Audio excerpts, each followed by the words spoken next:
Imagine this. You're about to get married in ancient Rome. You've got your wedding gown, your family's watching, and before you walk down the aisle, someone points you to a stone statue of a god shaped like a giant body part. And you're expected to sit on it, in front of everyone. This wasn't a joke. It was a mandatory part of the ritual. And the god?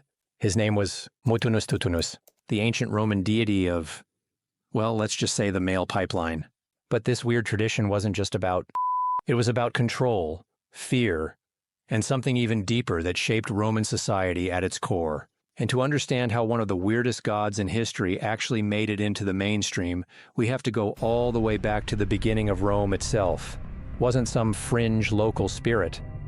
He was one of the oldest gods in Rome's religious system, probably predating most of the famous ones we hear about in movies. But he didn't look like a warrior or a king. He didn't have a face or even a body. He was just a giant stone phallus. To modern eyes, that's just absurd. But to the Romans, it wasn't just okay. It was sacred. The symbol was known as the fascinum, and it was everywhere. On necklaces, walls, doorways, even baby cribs. They believed it protected against curses, brought luck, and ensured fertility. Even Roman soldiers would carry phallic charms into battle. You'd be marching into war, praying your opponent had fewer amulets than you did.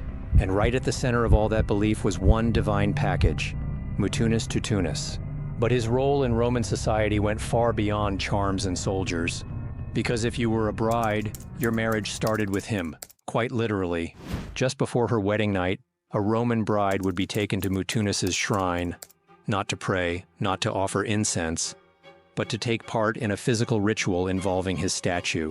It was symbolic, but also very literal. It was called a purification rite, and there was no subtlety. The ritual was deeply physical. Why?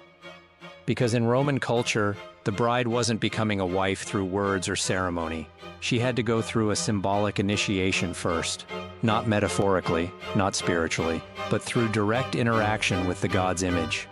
Today, that sounds invasive, even surreal. But in ancient Rome, it was seen as necessary. Fertility wasn't personal, it was political. More marriages meant more citizens meant more soldiers, and more soldiers meant more control. Enter Christianity. As the new religion spread across the empire, old gods were marked for demolition, and Mutunus was right at the top of that list. To the early Christians, he wasn't just a silly relic. He was a symbol of everything they were fighting: public sexuality, pagan traditions, and what they saw as indecency disguised as faith. They mocked the ritual in sermons, and over time, those complaints became the only surviving records of what the ritual even was. Ironically, they hated him so much, they accidentally kept him alive in writing. Eventually, Mutunus's shrine was torn down. One account claims a Roman noble repurposed it to build a bathhouse, which honestly feels like a final joke. But the god didn't die with the temple, because even if Mutunus faded into legend, the symbol he embodied got even louder.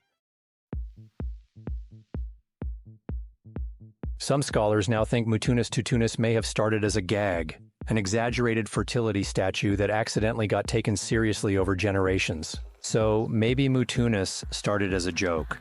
But eventually, the joke became real. The ritual got formalized, the temple got built, and suddenly, brides were lining up to fulfill a duty that started as satire. That's the thing about belief. Repeat something absurd long enough and it becomes sacred. Mutunus Tutunus may be forgotten by name, but the system he represented, one of control through ritual, belief through shock, and obedience through absurdity, still echoes through history. To us, the ritual sounds insane. To them, it was law. And in the end, Mutunus wasn't just a god of fertility. He was a symbol of how power hides in plain sight, behind the things we're too embarrassed to look at directly. Because sometimes, the most ridiculous gods are the ones holding the mirror the closest.